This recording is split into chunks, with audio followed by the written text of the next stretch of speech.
मेरे प्यारे बच्चों, आप सब परिचित हैं movement of sea water. Movement of sea water क्या क्या है? जैसे वेव, ओशन करंट और टाइड। आप सभी बच्चे इसके बारे में पहले ही पढ़ चुके हैं। Importance of sea water, ocean water, ये भी शायद आप पढ़ चुके हैं। लेकिन आप ये जानते हैं ना कि प्रकृति ने हमें बहुत कुछ दिया है और इसी प्रकृति के दिए हुए चीजों को हम इस्तेमाल करते हैं। हमारा लाइफ प्रकृति के दिए हुए चीजों पर ही डिपेंड है। जैसे प्रकृति ने हमें क्या दिया है? बहुत इंपॉर्टेंट एटमॉस्फेयर दिया है, हाइड्रोस्फीयर दिया है, वाटर। एटमॉस्फेयर से हमें हवा मिलती है, हाइड्रोस्फीयर से वाटर मिलता है, लिथोस्फीयर से लैंड, स्वेल, रॉक्स मिलते हैं। प्रकृति हमें क्या क्या चीज ने दिया है जिसे हम अपने इस धरती पर सरवाइव करते हैं, अपने जीवन को सरवाइव करते हैं। लेकिन क्या बच्चों, आप ये कभी जानने की कोशिश किए हैं कि क्या प्रकृति भी कभी प्रतिकूल हो सकती है? क्या कभी प्रकृति की दशा मनुष्य के जीवन के खिलाफ भी हो सकती है? नेचर ऑफ नेचर, प्रकृति का स्वभाव कभी हमारे अगेंस्ट भी होता है। जो प्रकृति, यही तो आश्चर्य है कि जो प्रकृति हमें जीवन देती है वही प्रकृति हमारे जीवन कभी कभी खिलाफ भी आती है। अब यह सुनकर आश्चर्य होता होगा ना कि प्रकृति कैसे हमारे अगेंस्ट हो जाती है, कैसे प्रतिकूल हो जाती है हमारी पृथ्वी, हमारी नेचर, प्रकृति। एक उदाहरण के रूप में हम लोग पढ़ेंगे। क्या क्या पढ़ेंगे पता है? कैसे हम कह सकते हैं कि प्रकृति कभी कभी हमारे जीवन के प्रतिकूल हो जाती है? होती है। प्रकृति का एक रूप है जिसे आप सुनकर आश्चर्य करेंगे, भले आप सुने होंगे, जिसको कहते हैं सुनामी। सुनामी एक प्रकृति का ही रूप है। देखिए,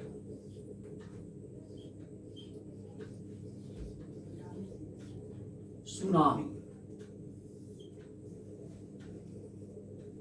ये सुनामी क्या है? यही सुनामी प्रकृति का एक प्रलयकारी रूप है। यह सुनामी जब भयंकर हो जाता है तो कितनी जानों को ले लेता है, कितने मनुष्य के जीवन को बर्बाद कर देता है। यही सुनामी समुद्री एरिया को, जो कोस्टल एरिया है, घर के घर, पेड़ पौधे, जंगल सभी नष्ट हो जाते हैं। यही सुनामी समुद्र का एक लहर है, एक दीवार है पानी का, दो wall of water, the wall of water. यह वॉल ऑफ वाटर एक ऐसा दीवार, पानी की एक ऐसी दीवार जो जेट प्लेन को चुनौती दे सकता है उसके स्पीड में।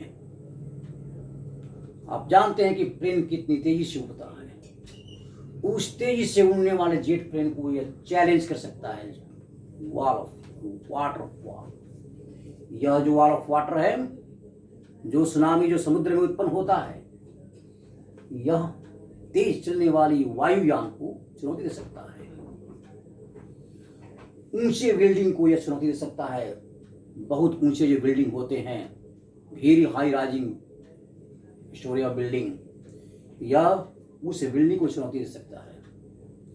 तो तेज गति से चलने वाली वायुयान और ऊंचे पहाड़ियों, ऊंचे मकानों के समतुल्य यह वॉल ऑफ वाटर, समुद्र का यह दीवार, पानी की यह दीवार, जिसे हम कहते हैं सुनामी।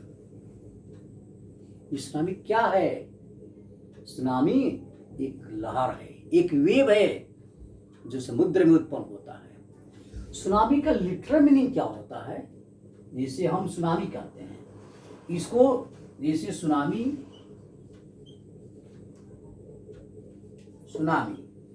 टी साइलेंट है बच्चों, देखो यहाँ पर टी क्या है? साइलेंट। इसको हम ऐसे बोलते हैं सु ना में, सुना में, सुना में, सुना में। लेकिन इसका लिटरल मीनिंग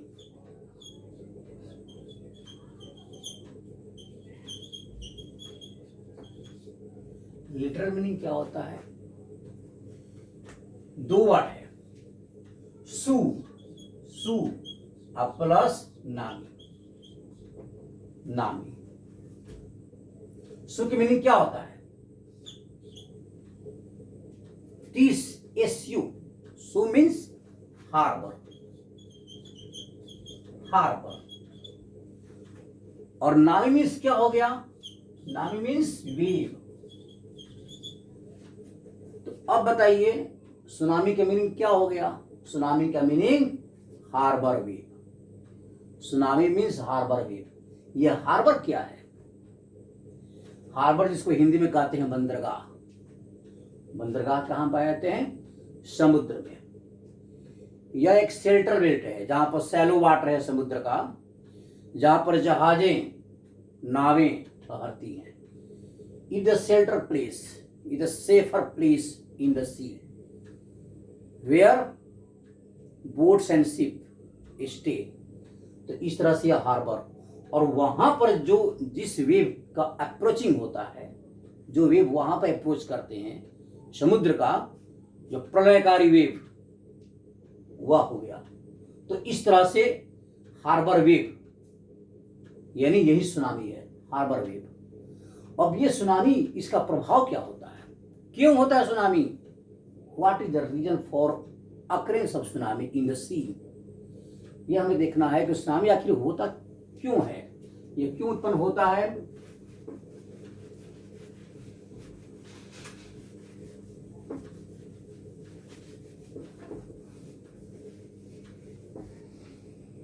देखिए बच्चे,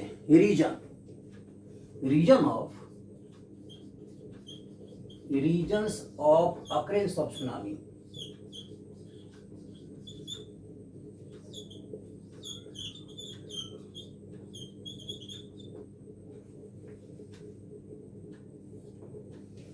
क्या रीजन हो सकता है? पहला reason tectonic earthquake. Tectonic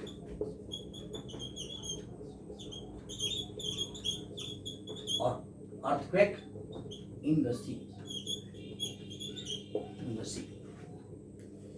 second point, volcanic eruption.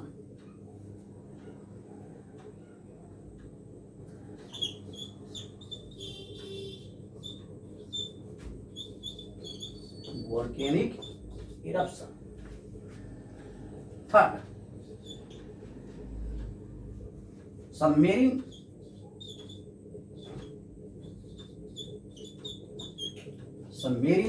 landslides.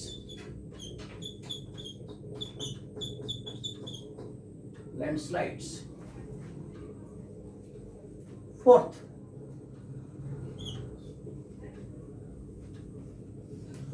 cosmic collision.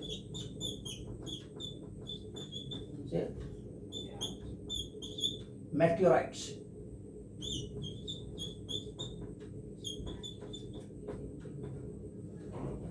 They are the major regions for the occurrence of tsunami in the sea. ये सभी समुद्र के अंदर होते हैं। All the activities, natural activities, they occur in the sea water. Tectonic earthquake क्या है?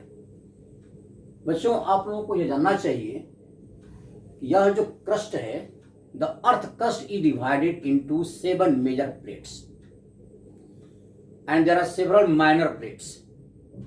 अर्थ के क्रस्ट को कई भागों में बांटा गया है। तो मेजर प्लेट्स कौन कौन है? मेजर प्लेट्स जैसे in the ocean Pacific plate, Eurasian plate, Indo Australian plate, north American plate, south American plate, Antarctica plate, African plate. There are 7 major plates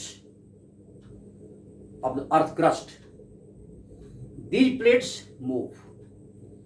Movement of these plates bring a great change in the earth crust. पृथ्वी के सतह पर बहुत अंतर, बहुत या भयंकर change लाते हैं. यही अर्थक्वेक, जब अर्थक्वेक समुद्र के भीतर होता है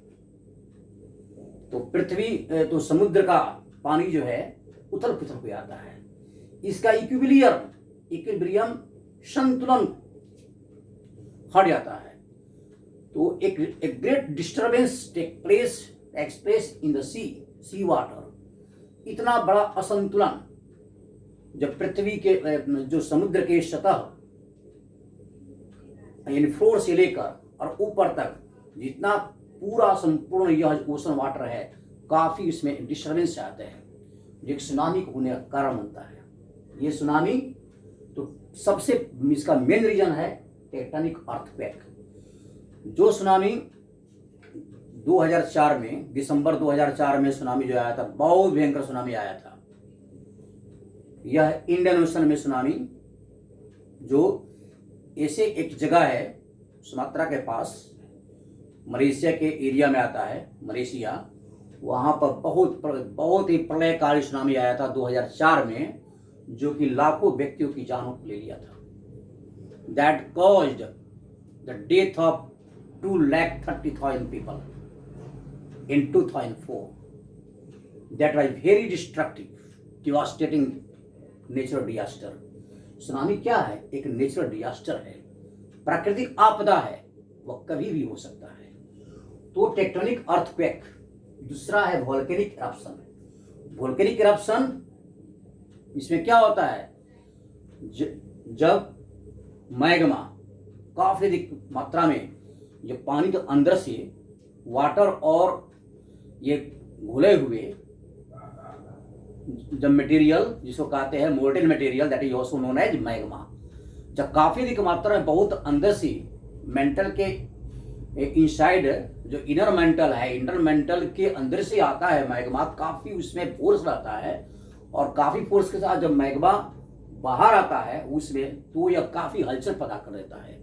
समुद्र का जो सी फ्लोर है वो उथल पुथल हो जाता है, और समुद्र के सी फ्लोर के उथल पुथल होने के चलते पूरा जल स्तर जो है समुद्र का पानी अनडिस्टर्ब यानी डिस्टर्ब भी होता है.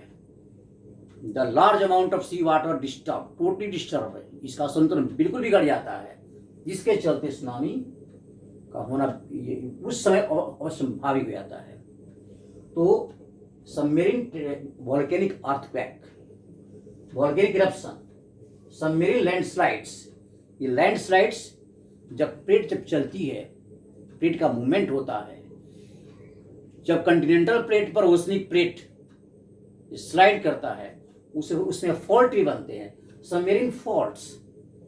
तो सबमरीन फॉल्ट जब सी फ्लोर या तो अपसाइड या तो एलिवेट होता है या सबसाइड हो जाता है, ऊपर उठता है या नीचे धंसता है. तो ड्यूरिंग एलिवेशन और subsistence of the sea floor there is great chance for occurrence of tsunami. तो उस समय समुद्र का जो सी फ्लोर है वह ब्रोकन, इस फॉल्ट का निर्माण होता है, that is also known as submarine fault. The submarine fault that cause landslides. Landslide जब होता है समुद्र के अंदर, तो समुद्र का सतह क्या होता है, फ्लोर, उसका जो बॉटम एरिया है वह काफी असंतुलित हो जाता है, जिसके चलते यानी फॉल्ट होता है, रॉक टूटते हैं अंदर, और रॉक के टूटने से लैंडस्लाइड जब होता है तो पूरा समुद्र का पूरा जलस्तर जो है यह प्रभावित हो जाता है, और समुद्र का पानी अपने जगह छोड़ देता है, और अपने पूर्व स्थान को ग्रहण करने के लिए ग्रेविटी के अंतर्गत पूरे उस स्थान को ग्रहण करने के लिए समुद्र का पानी काफी ऊपर उठता है, जो सुनामी का कारण बनता है. उसके बाद cosmic collision, meteorites. These are the important reasons for occurrence of tsunami. मैं एक फिगर के द्वारा आपको ये समझा सकता हूं कि ये सुनामी जैसे